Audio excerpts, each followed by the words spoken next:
Aujourd'hui, on va répondre à la fameuse question, faut-il parier sur un bear market?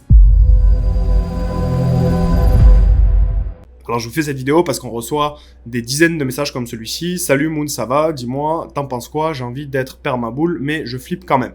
Il y a plusieurs éléments à comprendre déjà, c'est que je suis pas permabull parce que j'ai envie de l'être, parce que c'est le casino, parce que c'est la fête, parce que c'est cool, ouais, on va tous gagner de l'argent. Non, pas du tout.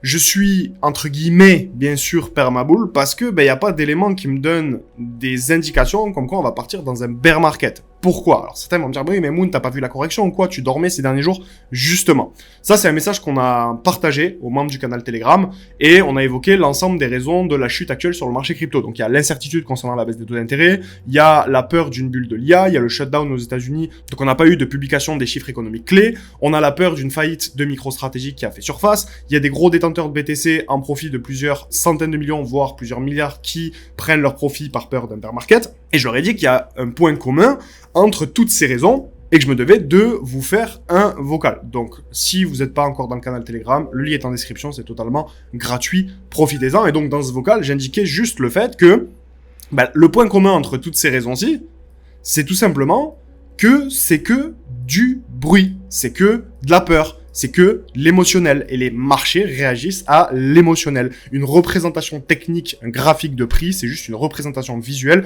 de la psychologie du marché. Si on avait une attaque sur Bitcoin, qui avait un nœud qui avait pris le contrôle de 51% du réseau, à ce moment-là, les fondamentaux auraient été remis en question, ce qui n'est pas du tout le cas actuellement. C'est-à-dire que les fondamentaux de Bitcoin, de la blockchain, du marché des crypto-monnaies, n'ont pas bouger. On est dans un marché extrêmement volatile, c'est pour ça que tout le monde investit en crypto. En tout cas, tous ceux qui regardent cette vidéo et qui ont de l'argent investi en crypto, c'est parce qu'il y a de la volate et qu'on peut aller chercher des grosses performances. Mais cette volatilité, elle est valable autant à la hausse qu'à la baisse. Mais du coup, vous allez me dire, ça répond pas à la fameuse question, est-ce qu'il faut parier sur un bear market? Et c'est pour ça que je vous ai préparé tous ces éléments qu'on va voir les uns après les autres. Premier élément, c'est le faux mythe du cycle de 4 ans, ok?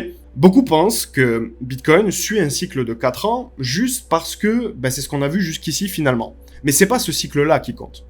En fait, Bitcoin, si vous prenez le livre blanc, le white paper de Bitcoin, en fait, vous vous rendrez compte qu'il n'y a aucun cycle de 4 ans inscrit dans son code. Il y a un halving tous les 4 ans, mais il n'y a pas de cycle de 4 ans concernant la performance de Bitcoin inscrit dans le code.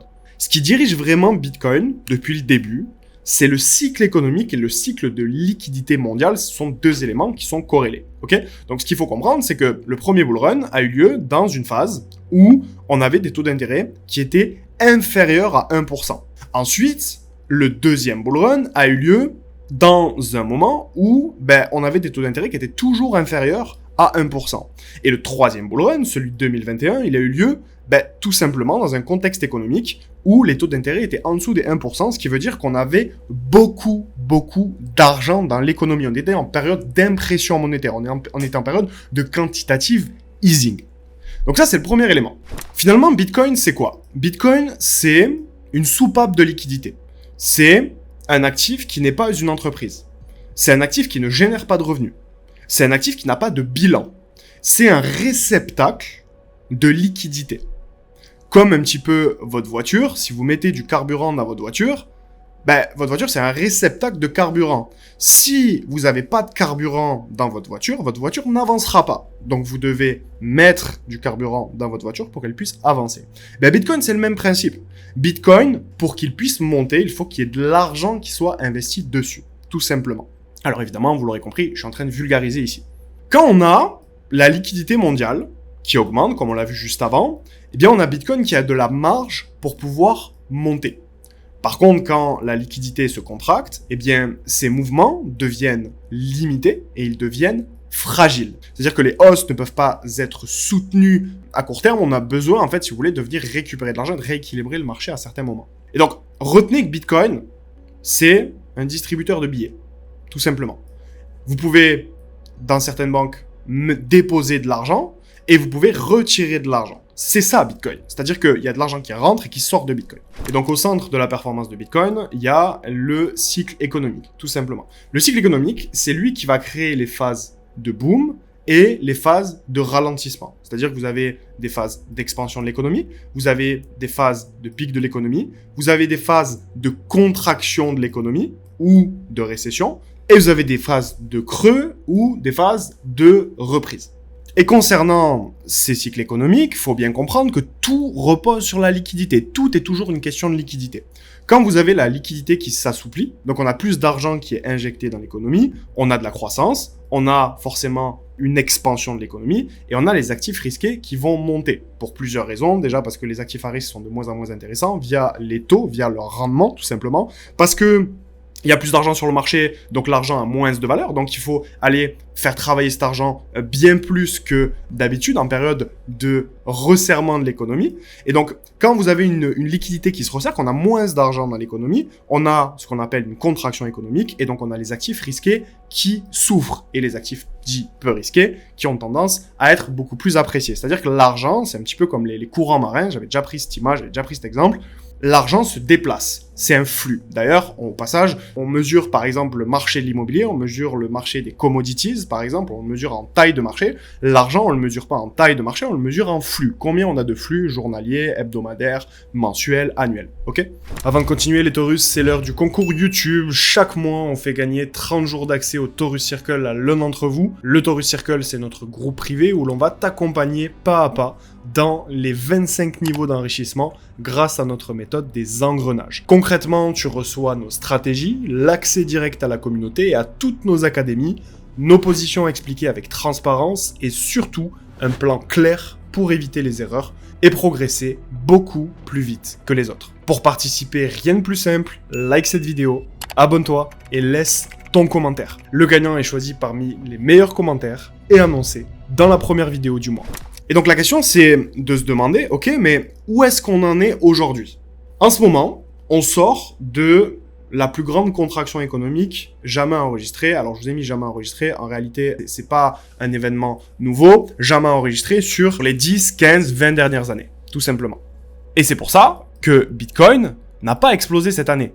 Parce qu'on est dans une période de contraction de l'économie. On n'est pas dans une période d'expansion économique. Ce qui fait qu'on avait tout simplement pas assez de liquidité pour un vrai bull run. Alors ceux qui me demanderont, Moon, mais comment ça se fait que tu nous parles d'une performance jamais enregistrée, de la contraction de l'économie, etc. Ben en fait, c'est tout simple. C'est qu'on a eu le Covid. Le Covid qui nous a forcé à baisser les taux, à injecter massivement de l'argent dans l'économie, ce qui fait que on a dû sauver les meubles sur le court terme au niveau du Covid, donc plus personne qui travaille, on a dû soutenir l'économie via la baisse des taux d'intérêt, donc on a dû injecter de l'argent dans l'économie, ce qui fait qu'au bout d'un moment, on peut pas laisser les taux aussi bas pendant une période de temps extrêmement longue, et donc il a fallu rattraper les conneries, entre guillemets, qui ont été faites pendant le Covid. Et donc l'idée, c'est de comprendre que ici, je vais mettre mon stylo magique en vert. On avait notre premier bull run à ce niveau-ci. On avait notre deuxième bull run à ce niveau-ci. Donc là, vous avez la variation des taux d'intérêt, tout simplement.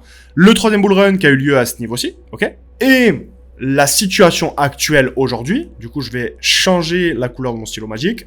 C'est-à-dire qu'on est dans un contexte économique qui n'a rien à voir avec les précédents cycles. Et quand je vous parle d'une contraction de l'économie jamais vue auparavant, c'est-à-dire que là, ça fait 3 ans qu'on est dans un contexte où les taux d'intérêt sont extrêmement élevés, ce qui veut dire qu'on est dans un contexte depuis 3 ans, depuis post-Covid, tout simplement, où on a resserré l'économie, on a contracté l'économie pour supprimer de l'argent dans l'économie parce qu'il y avait trop d'argent suite au Covid.